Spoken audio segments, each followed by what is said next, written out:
नमस्ते भाई।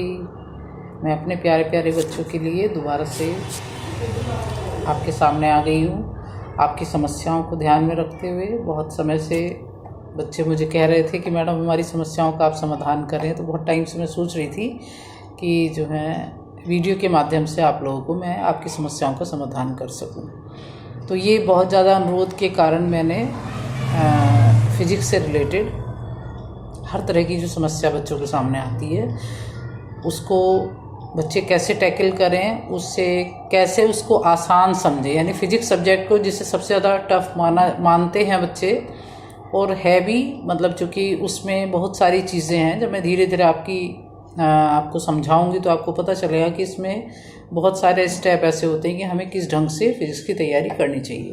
क्योंकि एक तो इसकी लैंग्वेज भी टफ होती है, प्लस इसके ऊपर पहले जैसे हम चैप्टर रिवाइज करते हैं, उसके बाद MCQ आ जाते हैं, फिर वेरी शॉर्ट आ जाते हैं, फिर थोड़े से शॉर्ट क्वेश्चंस आ जाते हैं, फिर पता चला आपके पास इनके न्यूमेरिकल प्रॉब्लम आ गई। न्यूमेरिकल प्रॉब्लम भी है कि 2 एक सी हो गई तो तीसरी अलग है। एक चैप्टर में 70-80 न्यूमेरिकल्स हैं, किसी में 65 हैं, किसी में 35 हैं। तो ये इतनी बड़ी समस्या है कि मतलब बच्चे ये सोचते हैं कि किस ढंग से तैयारी करें और किस ढंग से हम ज़्यादा नंबर बनाएं। ये बहुत बड़ी समस्या आती है और ज़्यादातर बच्चों के आगे आती है।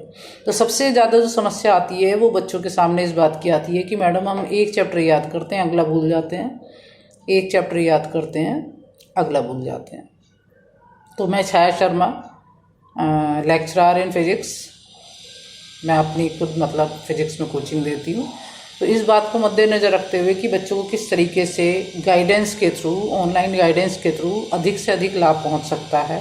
जो बच्चे मेरे संपर्क में हैं मैं उनको मोटिवेट करती हूँ, या उनके उत्थान के लिए या उनके प्रोग्रेस के लिए कह लो, या उनके इम्प्रूवमेंट के लिए मैं जितना प्रयास कर सकती हूँ। तो एक लिमिट तक है जो मेरे संपर्क में आते हैं, लेकिन ऑनलाइन के थ्रू तो वो भी बच्चे जो मेरे संपर्क में भी नहीं हैं इसको एज ए गाइडेंस वीडियो मतलब अपने सुन सकते हैं, मतलब वो, और उन्हें हो सकता है काफ़ी कुछ समस्याओं से उन्हें हल भी प्राप्त हो इन बातों को सुन के, और उन्हें थोड़ा सा मजबूती मिले और थोड़ा कॉन्फिडेंस मेंटेन हो, उन्हें सब्जेक्ट थोड़ा आसान लगे, और ये भी तरीका उन्हें समझ में आ जाए कि हम किस तरीके से सारे चैप्टर को, जो कि चैप्टर भी वही है 29, 30, 31 की रेंज होती है चैप्टर की, 30-31 की रेंज है। तो अगर हम इतने सारे चैप्टर को मेमोरी में कैसे बिठाएं, जबकि एक चैप्टर अपने आप में बहुत सारे पॉइंट को लिए हुए होता है। तो बहुत बड़ी समस्या है, ये बहुत बड़ी समस्या है। बच्चे इतना ज़्यादा घबराते हैं कि मैडम 30 लेसन है, तो मतलब हम इतने लेसन को कैसे तो मेमोरी में फीड करें, और अगर हम कर भी लेते तो हमें ये नहीं लगता कि हम वहाँ कुछ लिख पाएंगे। तो सबसे पहली बात ये होती है कि जैसे आप कोई भी चैप्टर तैयार करते हैं, पहले चैप्टर पे आते हैं, फिर उसके बाद हम बुक की बात करेंगे। तो जैसे कोई चैप्टर है आपका, सपोज कोई, आप सबसे पहला कूलाम का नियम वाला चैप्टर करते हैं, जिसमें आप कूलाम का नियम पढ़ते हैं, आवेश क्या होता है ना, आवेश का क्वांटीकरण क्या है, और वैद्युत द्विध्रुव क्या होता है, वैद्युत द्विध्रुव आघूर्ण क्या होता है, और टॉ बराबर P sin थीटा, इस तरह के आर्टिकल्स हैं। तो सबसे पहले आप एक काम किया करो कि एक दस्ते का पेज लेके चैप्टर का ऊपर नाम लिख लो, उसके ऊपर सबसे पहले जो आपकी छोटी डेफिनेशंस हैं और बड़े लॉन्ग टॉपिक हैं उनके केवल हेडिंग लिखो। आप केवल एक पेज पे हेडिंग लिखो। हेडिंग लिखने के बाद उस पेज को एक तरफ रख दो, और पहले आप पूरे चैप्टर को अच्छे से रिवाइज कर लो। फिर जिस पे आपने हेडिंग लिखे हुए हैं ना, उन हेडिंग को अपने सामने रख के आप बिना देखे लिख के देखो। आप मान लीजिए एक चैप्टर में 12 हेडिंग आपने लिख ली है, उसमें छोटी डेफिनेशन भी आ गई, बड़ी भी आ गई, आर्टिकल सब कुछ आ गया। अब आप उन 12 आर्टिकल्स हैं, सपोज एक चैप्टर में 12 आर्टिकल्स हैं, अब वो पेज बस हेडिंग का अपने सामने रखो। वो हेडिंग वाला जो 12 आपने हेडिंग डाले हैं एक पेज पे, हेडिंग आपने सामने रखो, तो आपको पता चले भी इस चैप्टर के अंदर 12 हेडिंग है और मुझे कितने याद हैं। आप उन 12 के 12 हेडिंग को बिना देखे लिखने की कोशिश करो। आपको पहले तो यही पता चल जाएगा कि आपको 12 हेडिंग में कितना कॉन्फिडेंस, आप लगातार लिख पाते हो नहीं लिख पाते हो। अगर इस पॉइंट में भी वीकनेस आ रही है तो पहले इसे मजबूत करो। मान लीजिए आप 12 नहीं कर सकते, आप मान लो 10 कर सकते हो, 8 कर सकते हो, तो कम से कम 8 पे कॉन्फिडेंस आपको होना चाहिए। क्योंकि ऐसा तो होता नहीं है, कुछ टॉपिक ऐसे भी होते हैं जो 30% इंपॉर्टेंट होते हैं, पता चला 7-8 साल में एक बार ही आ रहे हैं। एक कुछ टॉपिक ऐसे होते हैं जो 80% से ऊपर की रेंज के होते हैं। तो आपको ये लगता है कि भाई ये ज़्यादा मुख्य आते हैं, 80% के आते हैं, तो आप इन टॉपिक को 12 में से 8 आप तैयार कर सकते हो तो 8 कर लो। आप 10 कर सकते हो, 12, जितनी आपकी सामर्थ्य है उसके हिसाब से आप उनको मतलब लिख के देखो बिना देखे, केवल आपके सामने हेडिंग होने चाहिए, तो एक तो कॉन्फिडेंस यहाँ मेंटेन हो जाता है। इसी तरीके से दूसरा चैप्टर तैयार करो, इसी तरीके से आप तीसरा तैयार करो, और मिनिमम एक चैप्टर की थ्योरी के आपको 3 रिवीजन लेने ही लेने हैं। 3 रिवीजन, 3 बार उसको रिवाइज करना है आपको। आपने 8 टॉपिक याद किए हैं तो 8 टॉपिक को आप हर मतलब जो भी आपने दिन बनाया उसके अनुसार या घंटे के अनुसार आपको उसको 3 बार पूरे पेज को, या कि पूरे दिन के अंदर 3 बार, जैसे भी आपने व्यवस्था कर रखी उसके अनुसार आपको 3 बार तो उसको रिवाइज करना ही है।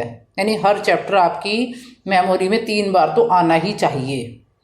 चाहे आप उसके वेरी शॉर्ट करें या शॉर्ट करें या MCQ करें या अंकित करें, कुछ भी करें, 3 रिवीजन मस्ट हैं। उसके बाद अगर आप चौथा रिवीजन भी ले लेते हैं चैप्टर का या 5वां ले लेते हैं तो 5 रिवीजन तो सफिशिएंट है, रट जाता है चैप्टर, बहुत अच्छे से रट जाता है। और वही आपने कहावत सुनी होगी, करत करत अभ्यास से जड़मति होत सुजान, यानी कि 5 रिवीजन किसी चैप्टर के लिए बहुत अच्छे माने जाते हैं। तो आपको 3 रिवीजन से कम तो नहीं लेना है, क्योंकि 3 से कम में कोई पॉइंट सेट नहीं होगा। दूसरा पॉइंट एक ये है कि आप आर्टिकल कर रहे हैं सपोज फिजिक्स का, तो फिजिक्स के आर्टिकल को पेन से लिख कर करें, बोल के नहीं करें कि फाई बराबर E vector E dot vector A होता है, नहीं, कुछ नहीं। आपको पेन से कॉपी पे ही लिख के देखना है। पेन से लिखने का मतलब है कि जिस तरह टाइप की मशीन से हम टाइप करते हैं और पेपर पे छप जाता है, उसी प्रकार से जैसे आपकी उंगलियां पेन चलाएंगी, पेन से आप जो कुछ भी लिखेंगे वो आपके माइंड पर पेपर की पे लिखे हुए के समान छप जाएगा। ये बात आप बिल्कुल लिख के रख लो। इसके अलावा मेमोरी को शार्प करने का कोई तरीका नहीं है, आपको लिख के ही याद करना है। आप चित्र वर्णन है, कोई आर्टिकल आप बना रहे हैं उसमें आपने चित्र बनाया है, चित्र का वर्णन बोल लो, आप बोल के देख सकते हो जो चित्र में दिखाई दे रहा है। जैसे कि मैं इस रूम में बैठी हूँ सपोज, आप ये मान के चलो, अब मेरे से कोई कहने लगे इस रूम का वर्णन करो कि किस जगह कौन सी चीज रखी हुई है, तो हम रूम को देख के बता सकते हैं ना कि विंडो इधर बनी हुई है, गेट इधर बना हुआ है, पर्दे ऐसे डले हुए हैं, अब ये फायर एक्सटिंग्विशर जैसे मेरे पीछे लगा हुआ है, तो मैं ये बताऊंगी ना पीछे लगा है कि आगे लगा है कि ऊपर है कि नीचे है ना। मतलब हम उसको एक्सप्लेन करते हैं ना कि भाई कौन सी चीज किस दिशा में लगी हुई है। जैसे वेक्टर बी की डायरेक्शन है कि भाई नीचे की ओर है, कि वेक्टर बी की डायरेक्शन ऊपर की ओर है। डायरेक्शंस होती है ना हर चीज की हमारे यहाँ की, भाई पूरब पश्चिम उत्तर दक्षिण भी होता है, ऊपर की ओर नीचे की ओर डायरेक्शंस होती हैं। आप हर चीज को, चित्र वर्णन को तो आप बोल के लिखिए, बोल के मतलब चित्र वर्णन केवल आप बोल सकते हैं, मतलब उनके ऊपर जो आपकी इक्वेशंस वगैरह हैं, उनके ऊपर आधारित जो इक्वेशंस हैं उनको आप लिख कर ही याद करेंगे। यानी आप ये सोच लीजिए कि लिख के याद करना है, 3 बार मिनिमम करना है, चौथे 5वें में आपको चैप्टर रट जाएगा। तो ये बेस्ट तरीका है। और आज आप इसी हिसाब से चैप्टर की तैयारी करें, मन में बिठा लें कि मुझे 3 बार हर आर्टिकल को लिख के देखना है, बोल के देखना है, बार बार आप उस चीज़ को करें, आपको चैप्टर पूरी तरह से रट जाएगा। इसी तरीके से आपको 30 लेसन तैयार करने, चाहे उनके अति लघु हों, चाहे लघु हों, फिर चाहे आंकिक हों। आंकिक बहुत ज़्यादा नहीं कर सकते क्योंकि आंकिक की बहुत ज़्यादा रेंज है, बहुत प्रैक्टिस की जरूरत है। तो जिनके आंकिक वीक है तो वो थोड़ा सा, जैसे जिसपे सन डले हुए हैं उन्हीं को ट्राई कर लो कि हम इन न्यूमेरिकल को कर सकते हैं। हार्ड वाले नहीं कर सकते तो कम से कम जो डायरेक्ट हम भर सकते हैं, जैसे कि डायरेक्ट सूत्र पे भर सकते हैं, तो उनको भरने का सिर्फ सिंपल जो तुम कर सकते हो कि लगता है कि भी हम इनमें सीधा सूत्र भरेंगे तो हमारा आंसर आ जाएगा, तो आप वो आंकिक भी कर सकते हो। क्योंकि आंकिक यानी कि न्यूमेरिकल प्रॉब्लम में आपको ज़्यादा टेंशन लेने की जरूरत नहीं है, क्योंकि रेंज बहुत है उनकी।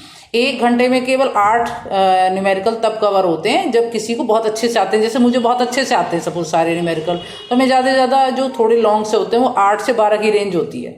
1 घंटे में मैक्सिमम अगर बिल्कुल हिंट करके आप रिवीजन करोगे तो 16 क्वेश्चन, 16 से 20 तक हो सकते हैं रिवीजन में, इससे ज़्यादा हो नहीं सकते। तो आप इतना स्ट्रेस अब नहीं ले सकते। अब तो तरीका शॉर्टकट का ही है कि आप उन्हें भर के देख लो और तेज़ी से, और बस हिंट के तौर पे। और MKS पद्धति और CGS का ध्यान रखते हैं जरूर न्यूमेरिकल प्रॉब्लम में। अगर आपको MKS में रखना है सवाल तो MKS में रखो पूरा, CGS में रखना है तो CGS में रखो। अगर आपने MKS CGS नहीं चेक करा तो आपका न्यूमेरिकल 2 नंबर का है तो 0 हो जाएगा। MKS में अगर प्रॉब्लम आ गई या CGS में प्रॉब्लम आ गई तो आपके न्यूमेरिकल पे 0 नंबर मिलेंगे, क्योंकि आपने MKS में पूरी तरह से न्यूमेरिकल को कन्वर्ट नहीं किया। तो न्यूमेरिकल का सबसे मेन चीज़ MKS और CGS को चेक करना है। क्या दिया हुआ है वो लिख के MKS CGS चेक करो, उसके बाद फार्मूला लिखो, उसमें पुट करो वैल्यू, फिर आंसर जो आपका आता है वो आ जाएगा। तो न्यूमेरिकल में बहुत ज़्यादा टेंशन लेने की ज़रूरत नहीं, जो बच्चे कर सकते हैं वो कर लें। बाकी आप इन सब चीज़ों पे ध्यान दें तो थोड़ा सा निश्चित रूप से प्रोग्रेस आएगी। और फिर उसके बाद मैं आपको इसके नेक्स्ट स्टेप भी बताऊंगी कि भाई इससे आगे की तैयारी हम कैसे करें। इसके लिए हम अगले वीडियो में मिलेंगे। अब तो इतना ही काफ़ी है एक बार के लिए। बहुत अच्छे से तैयारी करें, मेरी शुभकामनाएँ आपके साथ हैं। मैं समय समय पर आपको गाइडेंस देती रहूँगी। अब मैंने 1 महीना तो प्रण ले ही लिया है, ईश्वर ने चाहा तो मैं रोज़ मतलब आपको एग्ज़ाम तक लगातार गाइड करूँगी। आपका इम्प्रूवमेंट हो, जो बच्चे मेरे संपर्क में नहीं भी हैं उन तक भी ये मैसेज जाए और उन्हें अधिक से अधिक लाभ हो। जो उन्हें कोई नहीं बता सकता वो चीज़ मैं इस माध्यम से मैं आप तक पहुंचाना चाहती हूँ। कि काफ़ी समय से बच्चे कह रहे थे मैडम हमें गाइड करो, तो मुझे लगता था कि जो बच्चे मेरे पास हैं मैं उनको गाइड कर सकती हूँ, जो नहीं है तो वो इस गाइडेंस को कैसे लेंगे। तो ये सोच के मैंने मतलब थोड़ा सा एक कदम बढ़ाया है आगे की ओर। मेरे लिए सभी बच्चे हैं। देखिए मेरे पास जो भी ज्ञान है, ज्ञान को रखने से तो कोई फ़ायदा नहीं है, या आप सबके काम आ जाए, बच्चों के काम आ जाए। बस मेरी यही तमन्ना है, यही कामना है कि मैं अपने ज्ञान को अपने बच्चों तक पहुंचा सकूं, उनका ज्ञान बढ़ा सकूं, उनकी मदद कर सकूं, उनको पॉजिटिविटी दे सकूं ताकि वे घबराएं ना। इसके बाद भी अगर कोई समस्या है तो मैं उसे पूरी तरह से दूर करने की कोशिश करूँगी। जय माँ सरस्वती।